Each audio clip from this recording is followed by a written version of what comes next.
Então, muito bem, o Criador nos abençoe, nos dê sabedoria. Eu trouxe um assunto aqui polêmico hoje para nós conversarmos e é de grande importância os irmãos lembrarem que a opinião de vocês é muito importante.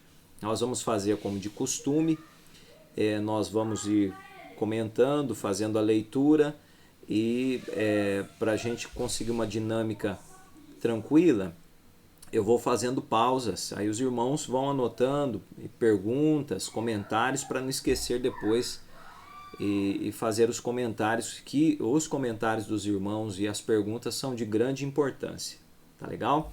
Então vamos lá, eu vou compartilhar a tela aqui. Eu separei para os irmãos, nós temos um vídeo, dois vídeos lá já no canal, falando sobre o contexto da escritura. Nós fizemos já uma retomada, iríamos trabalhar com a sequência do livro de Apocalipse, né, para nós finalizarmos ele, mas eu vendo, nós estamos fazendo aqui em casa, irmãos, um apanhado dos livros contidos no Velho Testamento. A veracidade, né? E é muito assunto, o material é extenso e por conta disso eu acabei juntando algumas coisas que eu encontrei e dentro do contexto algumas coisas lá, inclusive do Wikipedia também, batendo com aquilo que a gente tinha encontrado em outros artigos acadêmicos, e eu gostaria de compartilhar com os irmãos. Então eu acabei encontrando algumas coisas ali, nós adentramos a uma observação do Novo Testamento, que nós vamos fazer posteriormente. Hoje nós vamos falar sobre o Velho, e eu fiquei de certa forma um pouco apreensivo, né? Mas em relação ao Velho Testamento, nós vamos comentar hoje com os irmãos as formas que eles utilizaram. Nós já falamos sobre tradição e tradução no vídeo anterior, com a participação dos irmãos na live, e hoje nós vamos falar sobre os cânones, né, e alguns outros detalhes dos fragmentos encontrados e as formas utilizadas para a impressão que nós usamos hoje e o que chamamos de palavra do Criador. Então vamos lá, eu vou compartilhar com os irmãos aqui a tela. Ela está, deixei aberto, vamos ver se está aqui, isso, apareceu. É um pouco extenso, mas nós vamos fazendo a leitura e vamos fazendo comentário, e os irmãos vão anotando caso haja perguntas e o comentário que os irmãos queiram fazer na pausa dos comentários. Manuscrito bíblico é um termo utilizado para referir-se a qualquer cópia feita à mão de um texto bíblico, né? Naturalmente, né, o próprio nome já diz manuscrito. A palavra Bíblia vem do grego biblion, né, um livro. Já a palavra manuscrito vem do latim manu, mão, e scriptum seria escrito. Manuscritos bíblicos variam grandemente em tamanho, indo desde pequeníssimos rolos de pergaminho contendo versos das escrituras judaicas até grandes códices poliglotas contendo tanto o Antigo Testamento, Taná, quanto o Novo Testamento, assim como os textos não canônicos. Qual que seria aqui a importância de nós compreendermos esse contexto? A explicação feita aqui a princípio, né, que nós fizemos a leitura, nós vamos observar que a tradição ela vem já desde dos termos utilizados para a leitura, né? Eu costumo dizer que nós somos um berço, fazemos parte, a nossa cultura, o nosso tradicionalismo, de um berço grego. E os estudos dos manuscritos bíblicos de grande importância, pois cópias manuscritas de textos costumam apresentar erros e variações. A ciência da crítica textual né? Os irmãos podem fazer um estudo aprofundado sobre isso depois, mas nós vamos trazer de forma resumida aqui. Procura reconstruir o conteúdo dos textos a partir destes manuscritos produzidos em geral antes da invenção da imprensa. Então é importante os irmãos entenderem que nem todos os livros eles contêm a sua escrita completa, né? Mesmo os do Velho Testamento. Nós vamos fazer um comentário aqui sobre o Códex de Alepo e também o Leningrado. Mas eu queria que os irmãos entendessem que o mais utilizado hoje, o segundo que eu comentei, da Era Comum, né, 1008, ele é tido como Mas tem alguém chamando aqui, deixa eu ver.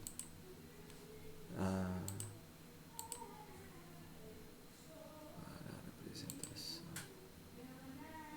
Os irmãos estão ouvindo, irmãos?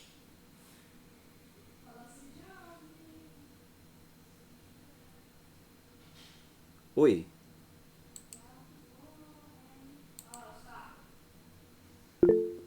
Sim, que benção. Então vamos continuar. Então, o que nós temos, irmãos? Dentro do contexto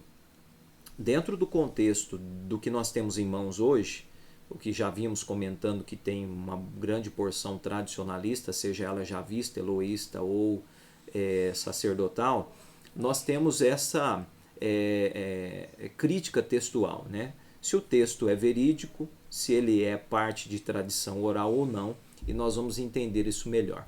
O Códex de Alepo, de 920 da Era Comum, e o Códex de Leningrado, da Era Comum 1008, eram as mais antigas cópias manuscritas completas do Antigo Testamento. No entanto, a descoberta de 500 manuscritos bíblicos, que foram os pergaminhos do Mar Morto em 1947, no sítio arqueológico localizado em Qumran, levou a história dos manuscritos judaicos a um milênio antes, geralmente datados entre 150 a.C.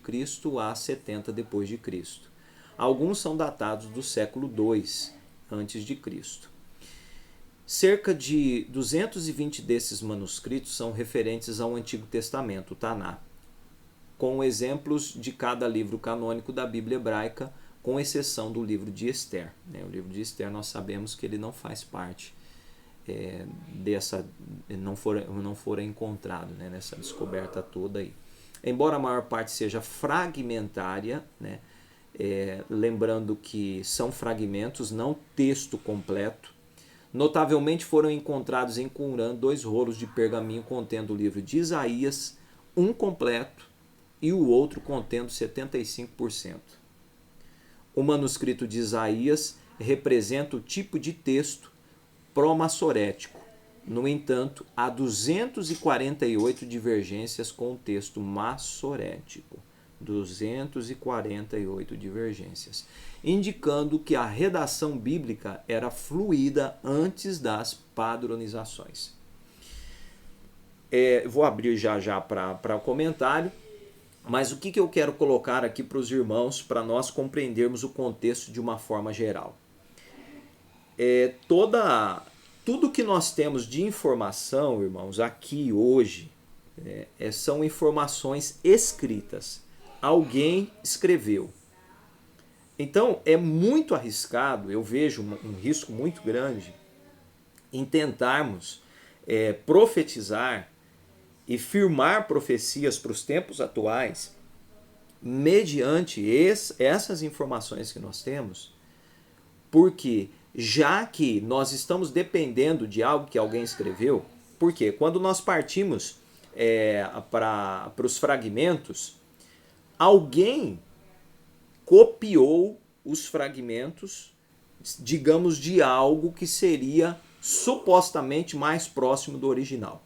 Então, o fragmento encontrado em Qumran, eu quero lembrar aos irmãos que não é o texto exato, correto? Escrito, por exemplo, o livro de Gênesis, escrito por Moisés, não é, né?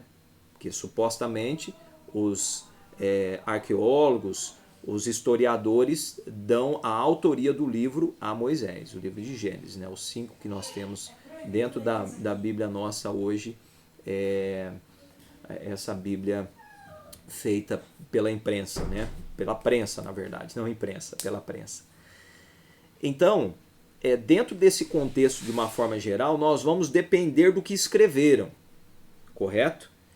E se nós dependemos do que escreveram, nós temos agora um achado aqui dentro dos manuscritos do Mar Morto, do livro de Isaías, mencionando uma divergência, havendo 248 divergências do texto usual, que seria aparentemente esse texto aqui comentado no início por nós, o de Nele Ingrato, que é o mais utilizado amplamente hoje, certo? É o completo, é o que, digamos, o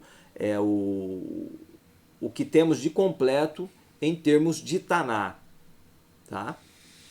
Então, a precisão da padronização do texto hebraico, fruto de técnicas desenvolvidas pelos antigos escribas judeus na Idade Média, fora feita uma padronização por eles. E o resultado dessas técnicas é que os erros significativos surgem apenas na taxa de uma consoante em cada 1.500 em média. Podem ocorrer erros, né, de consoantes a cada 1.500 em média, tá? Pois nós vamos entrar aqui nas escrituras hebraicas. Então, vale lembrar que nós recebemos um tradicionalismo ao comentar assim: eu tenho em minhas mãos a palavra de Deus, né? Ou eu tenho em minhas mãos a palavra do Criador. Agora, aqui em casa, nós temos uma preocupação ampla e muito grande em testificar essa palavra, né, dentro do contexto escriturístico, o mais próximo possível, para não ficar tão distante, e vivenciar na prática para ver se exatamente isso é correto. Hoje, vamos entrar no 3º ano, dentro do contexto Shabá semanal, verificando o Shabá semanal como correto, esse que nós estamos guardando hoje. E as outras festividades também, até o então momento, nós estamos encontrando elas como festividades verdadeiras, dentro da observação que nós temos feito aqui em casa. O restante, nós estamos contextualizando, vivenciando, para tentar entender essa prática, porque os irmãos vão notar que uma boa parte do conteúdo que se tem foi transmitido de forma oral. E isso gera um desconforto para mim. E depois dessa situação de ser transmitido, existem cópias. E o que se encontra hoje, do que se encontra completo, são cópias. E o que se encontra de fragmentos foram ajustados o restante, de acordo com o entendimento e o tradicionalismo judaico dos copistas que o fizeram. Eu vou abrir para comentários, para perguntas. Acredito que os irmãos estão entendendo o que nós estamos comentando até então. Vou interromper aqui o compartilhamento para nós prosseguirmos. E nós temos na fila aqui, no início, o irmão Isaac. Tem algum comentário, alguma pergunta, irmão Isaac?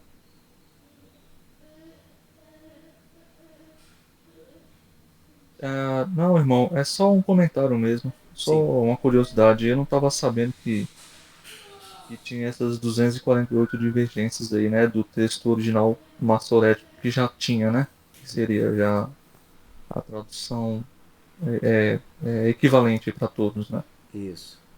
Achei interessante essa informação aí, né? Coloca um ponto de dúvida justamente nos textos do Mar Morto, né? Uhum. E a gente tem que tomar cuidado, né? Com o que a gente está recebendo, né? E o pessoal fala muito esse negócio dos pergaminhos lá do Mar Morto e tal, mas tem que olhar com cautela essas coisas. É só um comentário mesmo. Na verdade, irmão, o do Mar Morto ele é mais antigo que o texto usual, né? Ah, tá. Perdão, então. Não, mas não, eu não estou dizendo que um é melhor que o outro. Eu também tenho essa preocupação. Talvez a gente não entende muito, irmão, sobre isso, porque todas as pessoas que se posicionam para fazer a leitura e adquirir o conhecimento nesses termos hoje, elas dependem da escrita de outros também. Então cada um parte de um ponto, né? Seja esse cristão, seja esse judaico. Então é muito arriscado afirmar tudo, né, como 100% de verdade, porque nós vamos perceber ali no comentário que eu trouxe para os irmãos que os erros, existem erros consonantais, né? E a gente já sabe que dentro do contexto da escrita hebraica não havia, por exemplo, as vogais, né? Só as consoantes. Então, provavelmente e certamente vão ocorrer erros mesmo, porque no hebraico quadrático que nós conhecemos hoje, a diferença do paleolítico, que alguns mencionam aí ser a existirem diferenças entre o significado das palavras, não havia a vogal.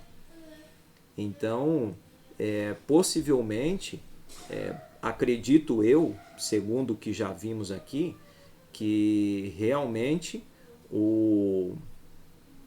a, a escrita utilizada por Moisés, né, ou Moshe, o que seja, literalmente deveria ser o paleolítico, acredito eu que era, né, uma simbologia na escrita. Mas muito bem comentado e observado, irmão. É isso que a gente precisa. A gente vai, porque às vezes eu também não consigo me expressar bem aqui. Irmã Maria Betânia, pode falar, irmão, pode falar. Não, é porque o Aldo tinha dado umas cortadas no começo da sua apresentação. Aí eu tinha entendido que o Massorético seria o real, o Ah, verdadeiro, né? quando estiver Deu cortando, vocês algumas. avisam aqui, viu, irmãos? Ok. Quando o irmão falou sobre as vogais e algumas consoantes,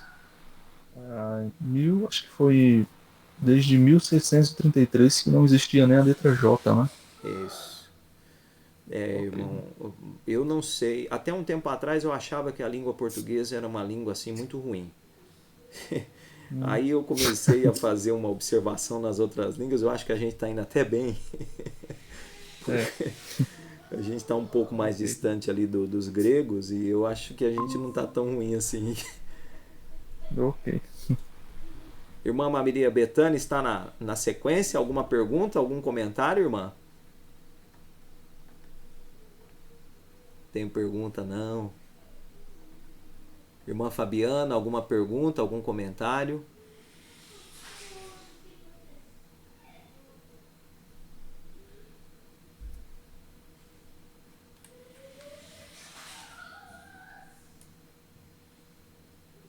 Acredito que não, né? Irmão Newton? Não, também fiquei surpreso aí com essas quantidades de divergência, né? Como o irmão estava explicando a respeito da fonética, né? Do tratamento, né? Como foi dado aí pela interpretação maçorética, né? Eu também fiquei surpreso. Irmão, eu tô espantado com o novo, irmão. Eu não concluí ainda, embora tenha reunido várias informações a respeito do Velho Testamento, mas o novo eu não encontrei nenhum fragmento das cartas de Paulo, irmão. E eu fiquei preocupado, viu?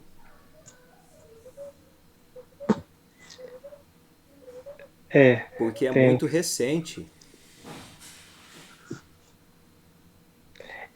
Assim, o que eu vejo do Velho Testamento e o Novo Testamento é que um complementa o outro, Sim, né?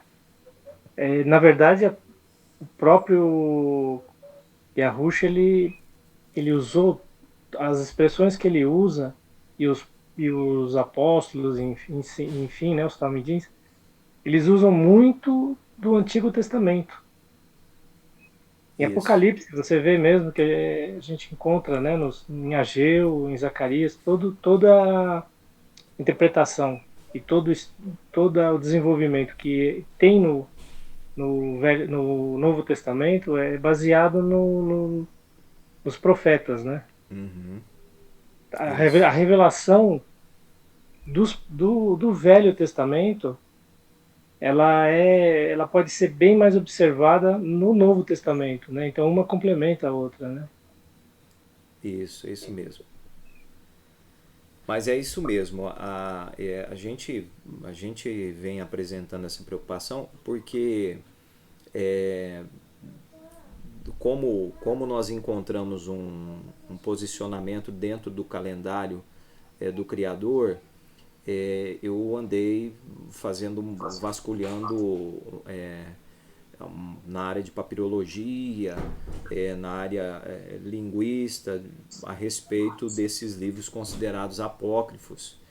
E eu encontrei umas coisas ali e eu resolvi, falei, não, então vamos olhar o restante, o que é considerado sagrado, né? O que é incluído no cano, para a gente ver no contexto. E aí a gente foi encontrando essas divergências, né, de contexto. O de Qumran é mais antigo, pelo menos essa é a dificuldade, né? Você sempre fica aquém do que afirmaram, né? Eu não peguei na mão, eu não tenho como afirmar se é mais velho ou mais novo. Ninguém aqui pegou o material na mão. Nós também sem condições de fazer o, o teste, e a gente fica aquém de quem fez, né? Sim. Mas vamos lá, vamos dar sequência aqui.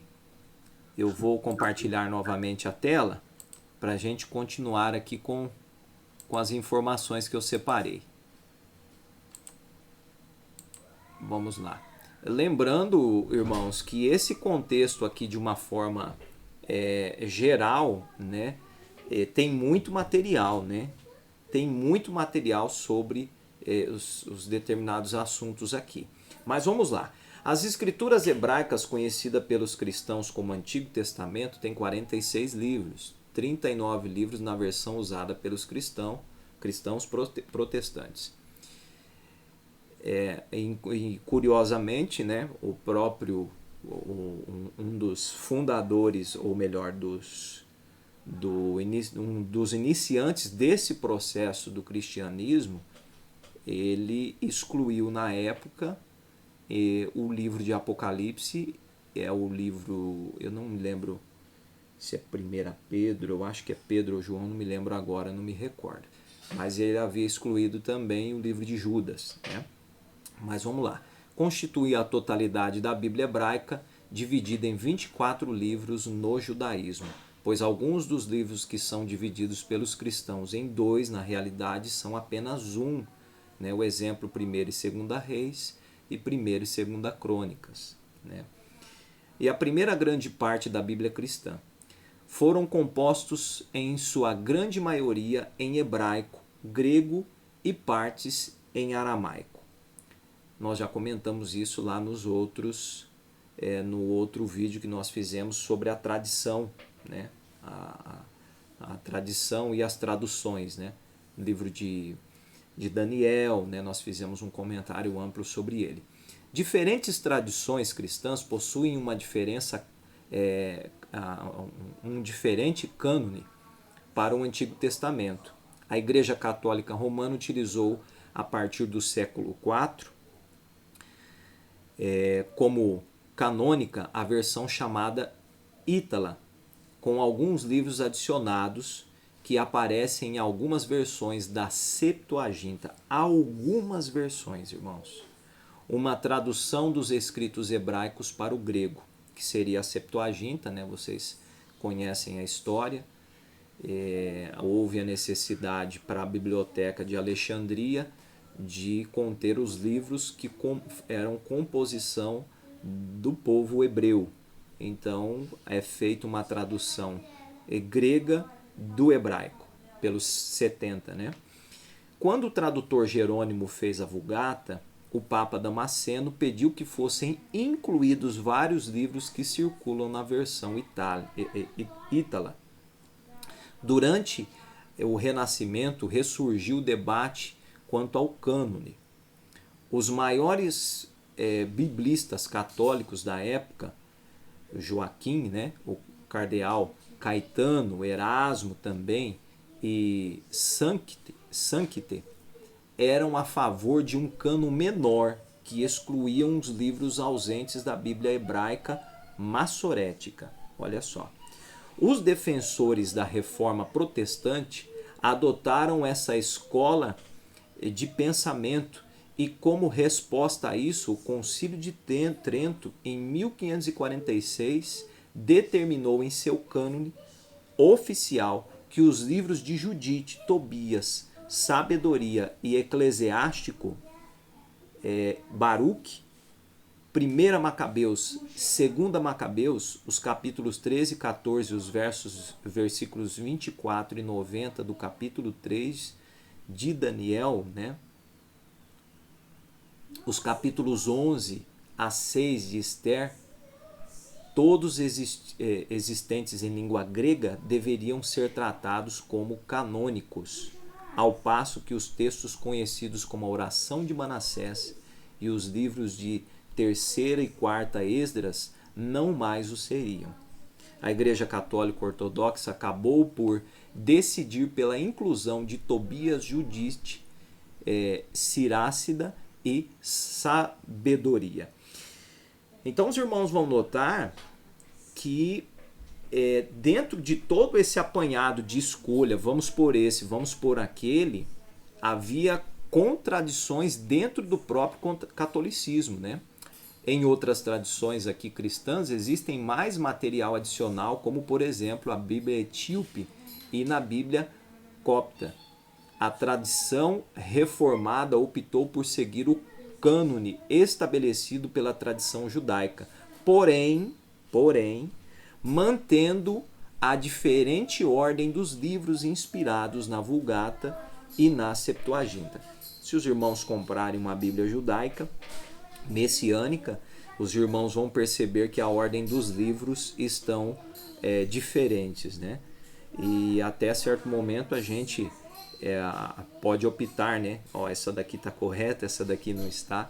Mas quando a gente começa a estudar a ordem cronológica das coisas, nós percebemos que realmente essa segunda, né, a tradição reformada pelos etíopes, elas possuem uma ordem melhorada dos fatos, né? Os textos do Antigo Testamento são, no geral, anônimos, mas sabe-se que foram compostos por escribas e amanuenses. Nesse processo, boa parte dos textos circulam de forma oral até serem fixados em textos escritos pelos escribas. Preocupação, né? Então, quando um texto circula de forma oral, ele fica aquém de acréscimos, né? Ele fica aquém de comentários. Embora, aparentemente, a gente perceba que há uma sequência, né? Como nós mencionamos lá em cima, já existia uma didática dos copistas, né? Uma forma de trabalhar e de escrever. Na composição dos textos bíblicos era comum incorporarem fontes anteriores e os escribas tinham a liberdade de editar ou adicionar ao texto. Nós já vamos abrir para comentários. Muita calma, irmãos. Quando o texto transmitido não chegou até nós, nenhum rolo original de Quanto ao texto transmitido, não chegou até nós nenhum rolo original de qualquer material bíblico. Atualmente, os documentos mais antigos que ainda existem são oriundos do século II a.C., tais como o chamado Papiro Nash, encontrado em 1900. Tá falhando o áudio, Varão. Falhou, irmão? Vou repetir aqui. Tá falhando bastante. É a internet, irmão. Felizmente. Estão me ouvindo, irmãos? Sim, tá cortando a voz. Principalmente o começo não deu para entender muita coisa. O começo lá em cima, irmão? Isso. Ah, tá. Eu vou voltar lá então. Na verdade, eu vou fazer um resuminho aqui E depois, se os irmãos quiserem, a gente posta o conteúdo lá no grupo, né? Na verdade, eu vou deixar junto do rodapé do vídeo lá no canal. Eu vim comentando aqui em cima, irmãos, que a diferença, né, da escritura hebraica, ou melhor, da Bíblia cristã, que todo mundo já sabe. Dentro do cristianismo nós temos o protestantismo e o catolicismo. A diferença da quantidade dos livros, eu vim comentando aqui no início, sobre essas diferenças, né? E comentei também que dentro dos livros judaicos nós temos uma diferença menor de quantidade de livros, porque os judeus não separam Primeira e Segunda Reis, por exemplo, é um livro só. Primeira e Segunda Crônicas seria um livro só também. E nós temos também aqui dentro do contexto católico, nós temos uma divergência por conta de textos considerados canônicos e não. Então, dentro do catolicismo, houve divergências entre homens dentro desse contexto de renome que fizeram seus apoios e as suas exclusões, usando basicamente o texto da versão da Septuaginta. E nós chegamos a uma parte aqui que nós comentamos que, por pedido do Papa, Jerônimo fez uma versão latina da Escritura, separada por eles, dos livros separados por eles, parte basicamente do grego para o hebraico, né? Do hebraico para o grego, da versão Septuaginta. Ele já fez o uso de alguns acréscimos ao produzir a tradução itálica, né? Que é uma tradução italiana feita por Jerônimo. E aqui no finalzinho, onde o irmão comentou que estava cortando, eu trouxe aqui, de onde que eu parei?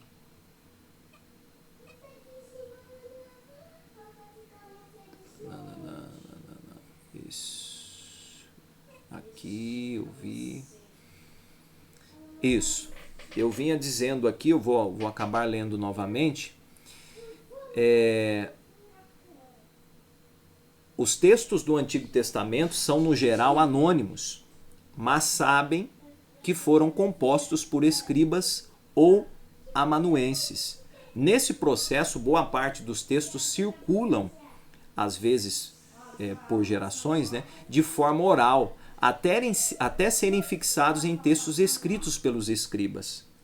Na composição dos textos bíblicos era comum incorporarem fontes anteriores e os escribas tinham a liberdade de editar ou adicionar ao texto. Era comum, né, na época. Olha só que interessante. Quanto ao texto transmitido, não chegou até nós nenhum rolo original de qualquer material bíblico. Atualmente, os documentos mais antigos, olha que curioso isso aqui, irmãos, que ainda existem são oriundos do século II a.C., tais como o chamado Papiro Nash, encontrado em 1902 no Egito. Isso eu vi aqui em papirologia, né? Que contém o Decálogo e o texto da Confissão da Fé Hebraica, o Shema, Deuteronômio 6:4, e os manuscritos do Mar Morto encontrados em Qumran, sendo estes datados do século II a.C., até aproximadamente 70 depois de Cristo, e que incluem diversos fragmentos do texto de praticamente todos os livros da Bíblia hebraica, com exceção do livro de Esther.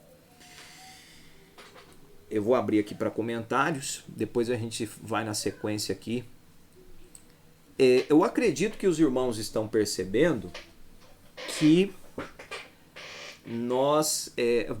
não chegou até nós, como nós comentamos ali, não existe nada original. A gente já sabia disso, né? Eu acredito que isso não é novidade para ninguém, mas eu estou trazendo em pauta aqui para nós fazermos uma análise de como que tudo foi organizado dentro do contexto. A gente vai estar colocando o vídeo no canal e nós nascemos com aquela ideia, né, de que somente os livros que estão dentro do contexto da Escritura são a palavra de Deus e com a ideia de que só existiam aqueles. E também com a ideia de que o que chegou às nossas mãos é exatamente uma cópia daquilo que foi escrito por Moisés. Mas nós estamos percebendo aqui, eu não estou colocando questionando a veracidade como que eu posso dizer aqui para os irmãos, a veracidade do texto, né? Eu não estou aqui questionando a veracidade do texto, mas eu estou fazendo um comentário dentro do contexto do que está disposto para nós, né? Eu vou abrir para comentários e perguntas e depois nós vamos na sequência. Irmão Newton, ficou o primeiro da fila aí, irmão. Fica à vontade, comentário, pergunta. Sim. Em relação aos livros, né? A composição da escritura como um todo, que nem nós encontramos na Bíblia Católica o primeiro e o segundo livro de Macabeus. Sim. Que para o judaísmo parece que não é um livro aceito, né? Uhum. Mas acabou sendo incorporado Agora, os protestantes também não aceitam esse livro. É verdade. Né? Agora, eu não sei porquê, mas se a gente começar a pesquisar a história, né, no Antigo Testamento sobre a Arca da Aliança, por exemplo, né, que ela chega num momento em Jeremias, se eu não me engano, né, que o povo é feito escravo, né, é levado para a Babilônia e depois o templo é destruído. Só que, assim, pela Bíblia protestante, você não tem nenhum paradeiro da Arca da Aliança, por exemplo. Não tem um contexto histórico sobre o assunto como no de Macabeus, né, irmão? Sim. E aí, uns dizem que foi levado para a Etiópia, outros dizem que continua no templo hoje, lá, né, no segundo templo. A arca foi enterrada lá no segundo templo. Só que não é possível fazer escavação nenhuma, porque é proibido. Os árabes não deixam ninguém fazer nenhum tipo de escavação, enfim. Então fica um assunto que não consegue ser definido, não consegue ter um prosseguimento, vamos dizer assim, né? Até você... Então fica... Aí você pega o livro de Macabeus e você tem uma pista lá, que também é uma pista que assim, a arca foi perdida de verdade, né? Se naquele texto, se o texto for realmente aquilo que aconteceu, né? Jeremias pediu para tirar a arca e esconder a arca, e eles mesmos perderam o endereço de onde eles enterraram a arca. Que pode acontecer, né, irmão? Não é mais possível achar a arca, né? Então fica assim uma coisa que... Então aí acontece várias outras coisas, né? Arqueólogos acham a arca, diz que a arca foi achada, e então se realmente na época de Jeremias a arca foi realmente escondida e perderam o lugar da onde ela estava, então quando foi reconstruído o templo, então a arca não fazia parte do templo, o segundo templo de Herodes. É uma Eles questão. faziam sacrifício mas eles faziam sacrifício para expiação de pecados de que jeito? Uhum. Sem a arca. Porque a arca foi... O sangue era colocado onde, né, irmão? Então... E aí a gente começa a entender várias outras coisas. Porque eles foram um povo subjugado, né, desde a época dos gregos até os romanos, principalmente os romanos, né?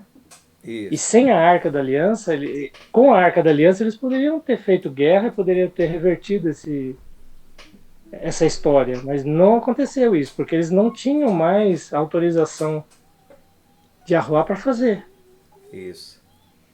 guerras e vencer guerras. Eles estavam esperando o Messias, estavam esperando um libertador, guerreiro, e aí quando vem a Rússia na sua época para levar a mensagem de salvação para esse povo não o aceitou, então tudo faz sentido, né? Mas isso nos livros não é explicado isso pra gente. Não, a gente não consegue ter um. Uma É preciso referência. ter bastante. Precisa ficar escavando nos livros que nós temos para tentar entender essa questão, né? É. Eu costumo dizer aqui em casa que o quebra-cabeça ainda vai longe, irmão. Eu acredito que é muita. é, eu eu não, eu falo para minha esposa, a gente não apresenta descrença em momento algum, porque você tem dados históricos, né, de vários aspectos da existência desse povo, né, da existência dessa lei, isso aí, né. Agora, como que chegou até nós, o que existe de tradição, o que existe de costume incluído, eu falo para aqui em casa é só vivenciando o que foi escrito, observando o que o Criador deixou dentro do contexto de ser a poder ser observado à nossa volta para nós aprendermos mesmo. Eu não sei se os irmãos tiveram a possibilidade, eu postei lá eu não postei no grupo o link, mas um pessoal fez um trabalho, o pessoal de um grupo, de um canal até grande aí no YouTube, fez um trabalho e eu encontrei procurando uma atividade de arte para os meus alunos, que eu trabalho arte com eles junto com a educação física. E então eu encontrei um trabalho bem amplo dentro da música. E os cientistas já provam hoje, né, que o nosso caráter é formado 60% a partir daquilo que ouvimos. Então, aqui em casa nós temos uma preocupação muito grande em estar ouvindo a voz do Criador e não tradicionalismo, né? E não costume e tradição que não seja dele. E eu fico apreensivo. A gente tem feito, já está com quase 20 dias que a gente está no intensivo aqui de observação nesse contexto, papirologia, observando isso e aquilo, não para dizer assim, olha, nós estamos certos ou nós estamos errados, não, para realmente nós sabermos a essência, né, de tudo. Porque quando nós fechamos a mente e aprofundamos numa direção e alguém vem e nos apresenta, por exemplo, alguém chega e joga em cima da mesa da gente, ó, tá aqui, irmão, ó, isso aqui, ó, o que é acréscimo, o que não é, olha, isso aqui não tem registro oficial, né? Os escribas provavelmente adicionaram. Quando você já sabe e você começa a comprovar pessoalmente as verdades, é outra situação. Agora, quando a gente se fecha para um contexto e foca, né, como que está acontecendo aí fora hoje, profecia atrás de profecia, profecia atrás de profecia, e o pessoal copiando profecia estrangeira e jogando aqui para o Brasil e colocando nos canais comentários de outras pessoas, sem saber de um contexto como esse, sem entender o contexto de uma forma geral, além de ser muito arriscado, coloca as pessoas num limiar, num extremo. Você chega, você joga umas cartas dessa, por exemplo, né, na mesa para uma pessoa que está afinco, né? O camarada marcou data o ano passado, o Maitreya não veio. O camarada marcou para o ano retrasado, o anticristo não apareceu. Esse ano era marcado até tal, agora não vem. Tá chegando o final do ano secular, do calendário secular, e nada. Você encontra, vai terminar a chamada, a gente refaz. Você encontra uma galera grande aí, com inúmeros seguidores, e você deixa a pessoa no limiar. Você traz um assunto desse em pauta, e sem um aparente equilíbrio emocional, a pessoa fala, pronto, a escritura não tem valor, é tudo uma mentira, é tudo um tradicionalismo, porque eu estou esperando o que o camarada está apresentando lá no canal dele e não chega, né? E incluindo notícias atuais e não vem, é por causa disso, né? Então eu fico apreensivo. Mas, irmão Nilton, mais algum comentário, mais alguma pergunta? Tem outras coisas também, mas eu acho que vai cortar, né, o tempo, né? Não, mas pode comentar, irmão. Se cortar, depois a gente volta. Tá. Na questão da composição, né, da escritura da Bíblia, né, que são 66 livros, né, os canônicos. Não, aliás, eu já nem sei mais se é canônico, se é protestante, mas algumas escrituras que eu tenho são 66 livros. Sim. São 39 livros do Antigo Testamento e 27 do Novo Testamento. Oi, irmão. Fazendo 66 livros. Isso, achei que tinha cortado. Tá. Se a gente pegar o livro de Isaías, a gente encontra a mesma quantidade de capítulos, 66. Uhum. E se você for fazer uma comparação de capítulo a capítulo, é como se fosse cada livro das Escrituras, até Apocalipse, de Gênesis a Apocalipse. Sim. É uma comparação curiosa, né, irmão? O pessoal usa um pouco, Sim. né? É uma numerologia, né? Uma lógica numérica, né? Mas ou é coincidência, Providência. ou foi proposital, eu não sei. Uhum. Mas ou se foi inspirado, não sei, mas tem uma correlação, né? Sim. Entre as coisas, né? Quer dizer, tudo que está aqui não pode ser adicionado e nem tirado, né? Ele é perfeito. Sim. Pode ter problemas de transliteração, de fonética, né? Que nem a questão da interpretação da palavra em si, né? Para nós, né? Que nem Lua Nova, né? O irmão comentou, né? Um texto que não é Rodesh, né? Não. Obrigado. Não é Lua Nova, né? É princípio do mês ou cabeça do mês, né? Isso, A palavra lua tem outra pronúncia, né? Yarear. Então, e aí são coisas, são detalhes, né? Mas eu acho que a estrutura, como entendimento, como instrução, eu acho que ela está bem feita, ela está bem desenhada, vamos dizer, né? E eu espero que bem vasculhada, viu, irmão? Que a gente depende da galera que vasculhou, né? Você não consegue, o pessoal, minha esposa, o pessoal fica doido guardando dinheiro para viajar para tudo quanto é canto do mundo. Eu falo para ela, se eu puder um dia viajar para longe, eu quero ir lá, eu quero ver algumas coisas com os olhos. Ajuda muito. Não para sanar dúvida ou inquietação, mas como referência de pensamento, né? Porque uma coisa é meu filho passar para o meu neto, meu pai, né, apresentava isso.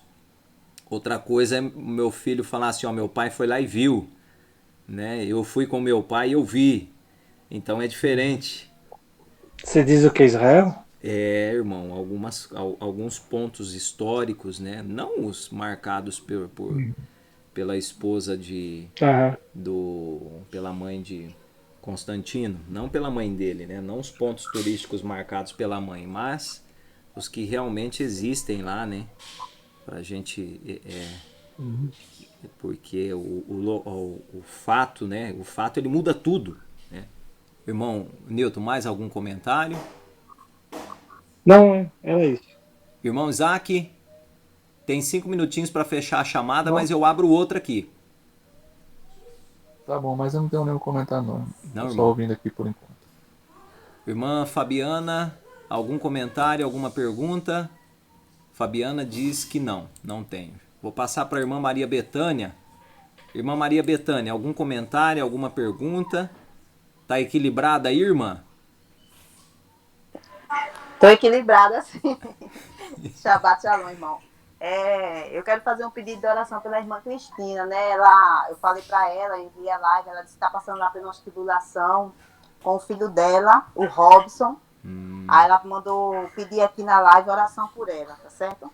Vamos E orar eu não tenho agora. nenhuma pergunta, não. Tá tudo certo, viu? Tá, então vamos usar esses últimos minutinhos aqui. A gente faz oração agora pela irmã Maria Cristina. Pela irmã Cristina, perdão. E aí em seguida eu encerro a chamada e faço de novo por causa do tempo aqui do Meet, né? Como que é o nome do menino, irmã? É o Robson. É o Robson, né? O filho dela o Robson, ele tem uns problemas lá e esquenta um pouquinho a cabeça dela e houve uns problemas lá bem difíceis, né? Lá para lá resolver e ela tá bem perreada hoje. Tá, vamos orar então. Aqui. Isso. Criador Yahuwá, nós te louvamos por essa tarde de Shabá e queremos te agradecer pelo privilégio que temos de poder colocar nessa oração o filho da irmã Cristina. Tu sabes as lutas, as conquistas que ela tem mantido ao teu lado. De maneira especial, comissiona os teus mensageiros a visitar o seu lar neste momento, para que possa levar o acerto de acordo com a tua vontade para essa casa, para essa família. Nós queremos que se levante a nosso favor, encontre em nós e no povo que está conosco aqui também, conversando com nós neste momento, na casa da irmã Cristina, o teu selo. A irmã Cristina tem estudado a tua palavra, se deparado com as tuas festividades e com certeza, Criador, ela precisa do teu auxílio, da tua destra neste momento. Comissiona teu mensageiro a auxiliá-la. Encontre em nós o teu selo e nos separa como família, assim como também a família da irmã Cristina. Pedimos esses favores em nome de Yahushua. Aleluia. Então vamos lá, irmãos. Eu voltei a compartilhar aqui e vamos fazer a leitura. Paramos aqui a partir, finalizamos aqui com exceção de Esther. A partir de 100 depois de Cristo, a tradição fariseu rabínica passou a dominar no judaísmo e desenvolveu-se um método de auxílio na transmissão do texto, inclusive a correta vocalização. Os estudiosos que trabalhavam para manter a padronização do texto, especialmente com o declínio do hebraico como língua falada, eram chamados de massoretas e determinaram por elaborar um texto que passou a ganhar autoridade oficial entre os séculos 6, 7 e 10, chamado de texto massoréticos. Oriundos dessa tradição, existem 2 manuscritos importantes que baseiam as edições críticas do texto atual. Os 2 que nós comentamos lá em cima, nós começamos falando sobre ele, que seria o Nelingradenses e o Códex de Alepo. A subdivisão do texto em capítulos e versículos não vem do texto original. A primeira divisão existente foi a divisão do texto da Torá, o que eles chamam de Pentateuco hoje. Com 54 paraxás, que são leituras semanais para o ano litúrgico judaico. A divisão por capítulos foi introduzida pelos cristãos com o objetivo prático de auxiliar a referência do texto. Basicamente, como você faz a menção, olha, está lá no livro tal, capítulo tal, para ficar mais fácil a menção, Uma das atuais divisões em capítulos foi realizada por Stefan por volta do ano de 1200 depois de Cristo e foi adotada primeiramente num manuscrito hebraico no século XIV. A divisão em versículos foi resultado de um processo que só chegou no final do século XVI. Por isso, a tradição reformada, que rompeu com a tradição católica romana antes desse período, possuía diferenças na contagem de capítulos e versículos. Então aqui está a explicação do porquê que há esse diferencial. Lembrando que a versão original do texto não teria versículos e capítulos, porém foi feito um acréscimo para que se houvesse uma facilidade ao ser mencionada os textos, né? E eu trouxe aqui abaixo para os irmãos, para fechar aqui o contexto de uma forma geral, eu trouxe eu até fiz uma cópia ali de um artigo que eu encontrei sobre o Códex de Alepo, né, que está aqui em cima, né, a parte existente do Taná, e nós temos aqui exemplos, manuscritos, exemplos locais, língua e cópia mais antiga. Então, em primeiro lugar, nós temos o Taná de Qumran, né, encontrado lá no Mar Morto, que é o que nós comentamos no início do vídeo. Esse, hoje em dia, inclusive, se os irmãos tiverem curiosidade, os irmãos vão perceber que parte do fragmento ficou, foi adquirido e colocado no museu lá em Jerusalém, até fizeram um museu enorme, parece um chapéu imenso, e lá estão... Aí já vem com um tempo que eles estão fazendo a restauração desses fragmentos, né? Dos fragmentos encontrados lá em Qumran. E a outra parte, por conta da venda que foi feita, acredito que os irmãos conhecem a história, quando os beduínos encontraram, eles venderam, né? E esse vendeu para um outro e acabou chegando, inclusive, se eu não me engano, num museu, acho que é Nova York, se eu não me engano, tem alguns fragmentos dele também, que foram adquiridos pelos Estados Unidos, né? Então, esses fragmentos aqui são datados de 150 a.C. a 70 depois de Cristo. É considerado o fragmento mais antigo. E depois nós temos o códex que é utilizado, né, dentro do contexto, né, do Vaticanos, né, o Código Sináticos, Alexandrinos e outros antigos papiros que estão em grego. Basicamente, o contexto é em grego. São do século II, né, do século II a.C. ao século IV depois de Cristo, né? Esses daqui estão de certa forma completos, né? Já foram completados na sua tradução, na sua divulgação também. E outro que os irmãos já devem conhecer, que é muito comentado na internet, que seria manuscritos chamados de Peshita, né?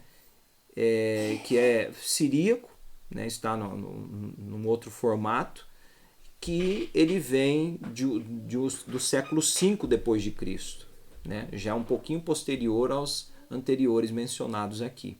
Nós temos a Vulgata, né, que é considerado o termo vulgar da Escritura, né, que vem já de origem latina, também está completo toda a sua tradução, né, tendo início ali por Jerônimo, né, foi feito o início, né, já lá no século V depois de Cristo, por volta do século VIII também completado, tá? E nós temos o Massorético, que é um código de Alepo, né, e de Leningrado, e esse está em hebraico completo também, e ele é datado do século X depois de Cristo, né? É um manuscrito mais antigo que está encontrado colocado como completo em sua existência, né? Dentro do contexto do que se tem por aí. Aí nós temos o Pentateuco samaritano, né? Que data de... Até ficou aqui, faltou dar um espaço, mas ele data do século XI depois de Cristo, né? Eu até Pera lá, deixa eu ver se eu fiz confusão aqui, irmão. Só um minutinho. Se eu ver se eu juntei aqui as partes. Deixa eu só me localizar aqui, que esse finalzinho ficou junto aqui para mim não falar besteira. Isso, é isso mesmo. É um manuscrito antigo, né, acessível a estudiosos, né? Ele é do século XVI depois de Cristo, tá? Ele vai do século XI depois de Cristo ao século XVI, tá? Isso, é isso mesmo. Que seria o alfabeto samaritano, né? Que seriam os 5 primeiros livros na linguagem de Samaria, que eu na visão samaritana, que eu comentei com vocês, se eu não me engano, foi no primeiro estudo sobre essa tradição e tradução utilizada pelos samaritanos. Eu acho que está naquele vídeo, a primeira parte, né? Não leia a Bíblia antes de ver esse vídeo, primeira parte ou segunda. Ou eu devo ter comentado nos dois também. Então nós temos aqui, irmãos, as diferentes literaturas encontradas que podem ser utilizadas hoje, né, como referência para estudo. E eu trouxe esses assuntos aqui para os irmãos. É lógico que é um resumo, o contexto é muito maior. Eu trouxe para que os irmãos, quando alguém, por um acaso, fizer esse comentário ou colocar para os irmãos, né, tem uma galera aí discutindo isso hoje, a respeito dessa papirologia, desse contexto todo, e para que os irmãos não se assustem a princípio, digam, olha, então, né, em que nós vamos nos apegar? Assuma aqui, antes de abrir para comentário com os irmãos, vou até fechar aqui para que os irmãos compreendam, eu queria que os irmãos entendessem que o propósito era para que houvesse um conhecimento desse assunto, né? Embora eu acredite que ainda a gente vai ter mais comentários quando formos falar na próxima live a respeito do Novo Testamento, mas dentro do contexto de Velho Testamento, o que nós temos hoje de aparentemente concreto, eu não vi, eu não sou testemunha ocular, mas eu conto com a informação do que outros fizeram, é exatamente isso, viu, irmãos? Eu vou abrir para comentário, tá aqui o irmão Isaac de início para comentário e depois o irmão Newton. Irmão Isaac, algum comentário, alguma pergunta? Não, irmão. Tá. Irmão Newton, algum comentário, alguma pergunta? Não, ficou tudo bem entendido. Eu queria falar alguma coisa do Novo Testamento, mas eu vou esperar a próxima live, né, no caso. Pra não dar nenhum spoilerzinho. Tá certo. Eu acredito que é um pouco mais polêmico, né, irmão? No contexto, sim, apesar de estar mais próximo, né? Mas a gente chega lá. Eu vejo assim, do ponto de vista da escritura, né, do Pentateuco, ele veio de Moisés, foi dado no monte. Obviamente, a escritura foi ensinada bem antes, né? Abraão mesmo já tinha o conhecimento da lei e tudo mais. Só que, por conta do povo ser levado para cativeiro, né? Aliás, o problema que teve com José no Egito, dos seus irmãos, depois veio a fome na terra e o povo foi para o Egito, né? Israel foi para a terra do Egito. Eles viveram na terra do Egito por muito tempo e foram feitos escravos no Egito. Nessa época eles esqueceram as leis. Eles começaram a perverterem com os ídolos e a cultura egípcia. O Criador teve que tirá-los de lá e ensinar para eles tudo de novo. Então Moisés fez esse papel de ensinar o povo de Israel as leis E esse povo foi o guardião, vamos dizer assim, das leis depois para os judeus, né, para os judeus e os Judá e Benjamim, eles foram os que guardaram a lei até os nossos dias, vamos dizer assim, né? Só que na época de Yahusha, que seria o Novo Testamento, nós não temos a tradição que eles tiveram de guardar as escrituras, o Pentateuco. Por isso que, como passou por muitos impérios, vamos dizer assim, né? O grego, principalmente, e o romano, isso ficou, e por conta também, né, do judeu não crer que o Messias já tinha vindo, as escrituras do Novo Testamento, ela não tem um povo que guardou elas, e como eles tiveram a tradição de guardá-los, né? Porque foi escrito em grego, acho que só o livro de Mateus, né, que foi feito em hebraico, né? Os outros livros foram traduzidos foram escritos mesmo para o grego, né? O pessoal comenta, né, irmão? Então não teve um povo com tradição, que fez aquilo, guardou aquilo e reescreveu do original e foi reescrevendo e foi, né? Então,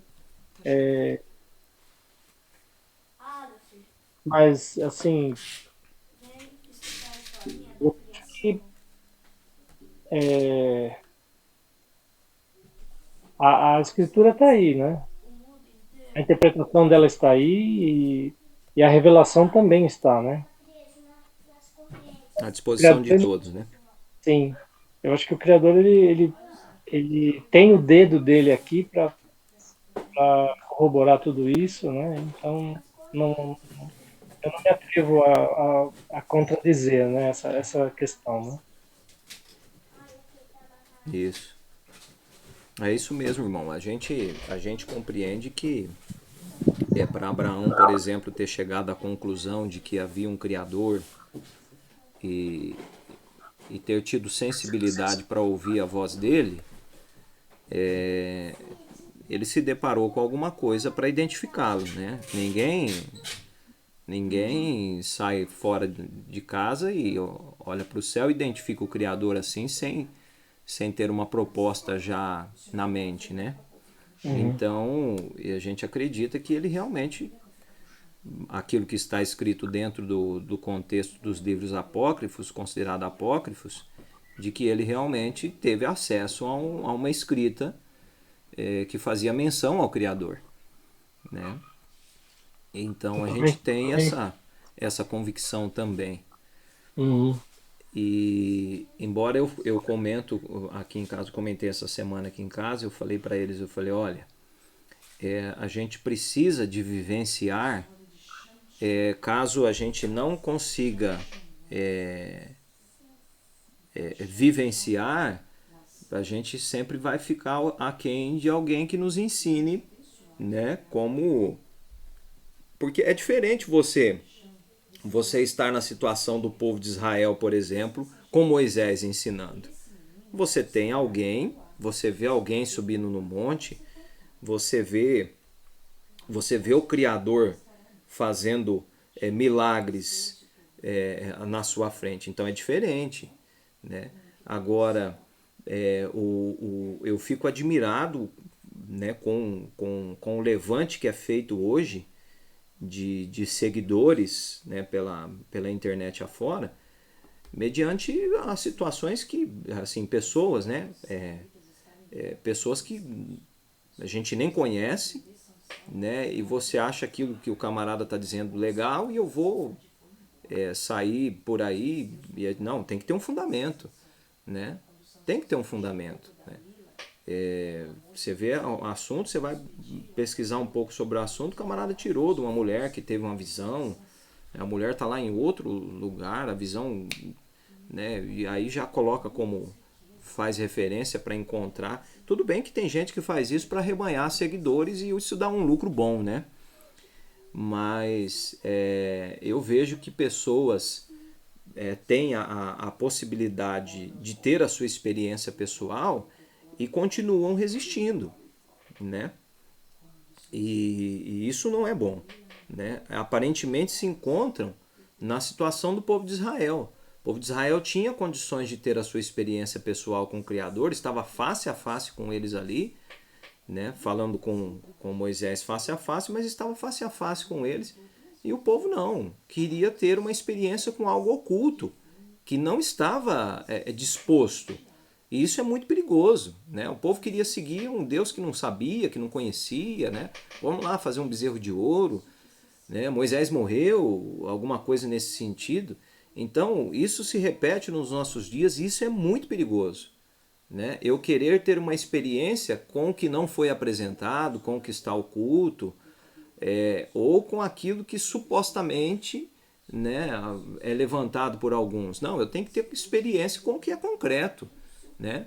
Com o Criador que está ali fora, né? No sentido de não vendo o mundo de uma forma panteísta, né? O Criador está na árvore, o Criador está no sol, está ali. Não, o Criador, ele deixou traços do que ele fez, do caráter dele e das coisas que ele fez, né? Então, observando o que ele fez, a gente vai conhecer um pouco, né, dele, do próprio Criador.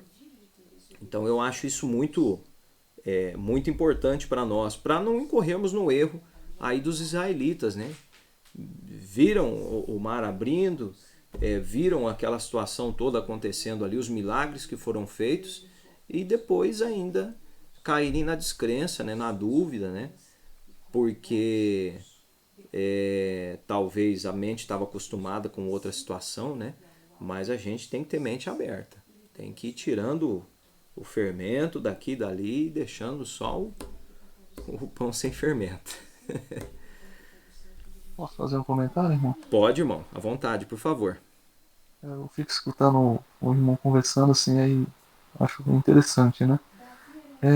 A respeito da confiabilidade de a gente ter uma referência assim, né, em alguém.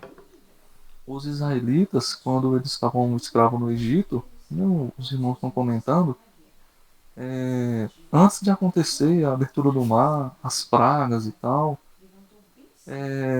Moisés ele questiona o próprio Criador se o pessoal, no caso, me questionar quem que me enviou Pois à é. frente do teu povo, aí ele pega e ele dá como referência o próprio nome dele, né? Isso. Ele fala pro pessoal, o eu sou te enviou, né? E o de rei vav rei. Ou seja, o povo, por mais que ele tivesse escravo no Egito, eles não tinham perdido essa informação, né? Do nome do Criador, né? Aí quando ele se revela, o pessoal falou assim, não, o Criador tá com esse rapaz, né? Aí eles Isso. acabam seguindo. Perfeito, Só esse irmão. comentário, né? Excelente comentário, é isso mesmo. É isso mesmo. É uma identificação, né, de quem é que está falando, né? Isso. De quem é que está ordenando ali o projeto novo, né? A retirada. É, Mas é isso, eu, irmãos. a- Eu vou. Pode falar, irmão. eu acho que nem o irmão Milton falou aí, né? Abraão já estava sabendo, Abraão guardou os meus preceitos, estatutos e juízos, e a gente entende que ele recebeu essa informação justamente de Enoque, né? Que Enoque foi o primeiro escriba, né? Isso. É Acreditamos isso que sim, mesmo. irmão. Ok.